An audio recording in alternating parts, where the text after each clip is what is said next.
Rusia anunció este sábado que suspende su participación en el acuerdo internacional que permite exportar cereal a través del Mar Negro.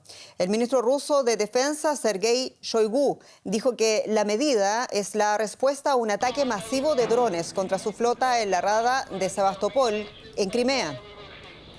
El Ministerio de Exteriores ucraniano acusó a Moscú, en cambio, de usar un falso pretexto para suspender el pacto de exportación de cereales. Este acuerdo de exportación del grano se firmó en julio pasado entre Naciones Unidas, Rusia, Ucrania y Turquía. Desde entonces, 9 millones de toneladas de cereales ucranianos han ingresado a los mercados globales.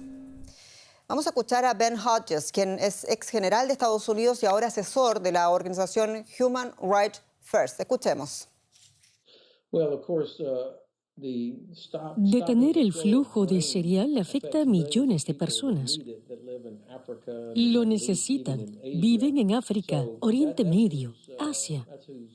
Así que ahí es donde van a pagar el mayor precio. Obviamente hay un factor económico que afecta a Ucrania, que es quien exporta ese grano. Pero el precio más alto lo van a pagar millones de personas que, una vez más, van a tener que buscarse la comida que necesitan. Creo que también es importante para Turquía. El presidente Erdogan juega un rol clave. Fue el mediador en el pacto del cereal. Su reputación está en juego. Se las arregla para relacionarse con ambos lados porque ha mantenido lazos tanto con el presidente Putin como con el presidente Zelensky.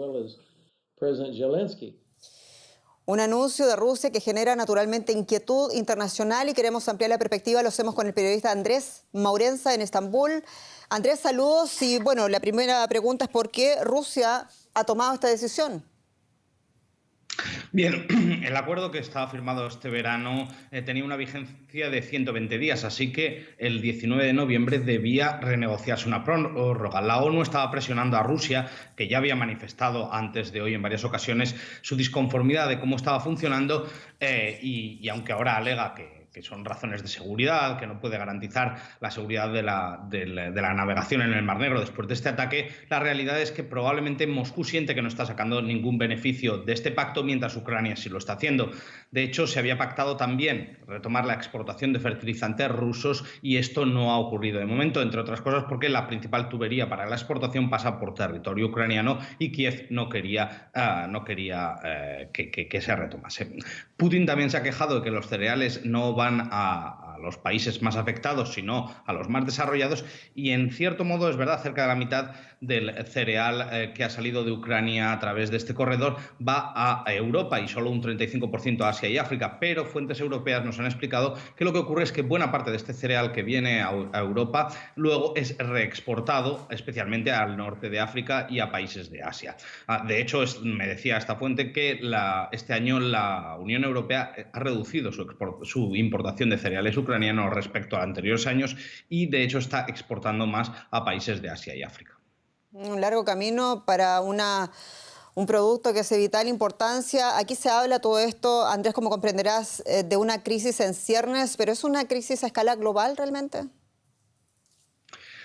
Bueno, hasta ahora habían salido ya más de 9 millones de toneladas de cereal, que es casi la mitad del cereal que estaba bloqueado en Ucrania desde el inicio de la invasión rusa.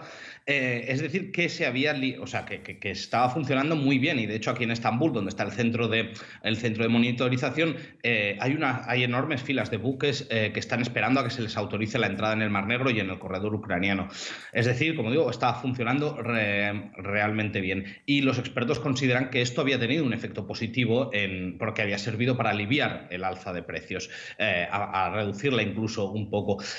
Con todo hay que tener en cuenta que la crisis de los precios de los alimentos en todo el mundo va más allá de la guerra de Ucrania, se debe a diversos factores que se vienen acumulando en los últimos años y por eso el precio de los alimentos sigue siendo alto, pero desde luego si el corredor del grano deja de funcionar, esto se añadirá a los anteriores factores y será una muy mala noticia y que contribuirá muy negativamente a los precios de los alimentos principales, ya que Ucrania es uno de los principales productores de grano del mundo y la principal forma de exportación que tiene es a través del mar, a través de este corredor.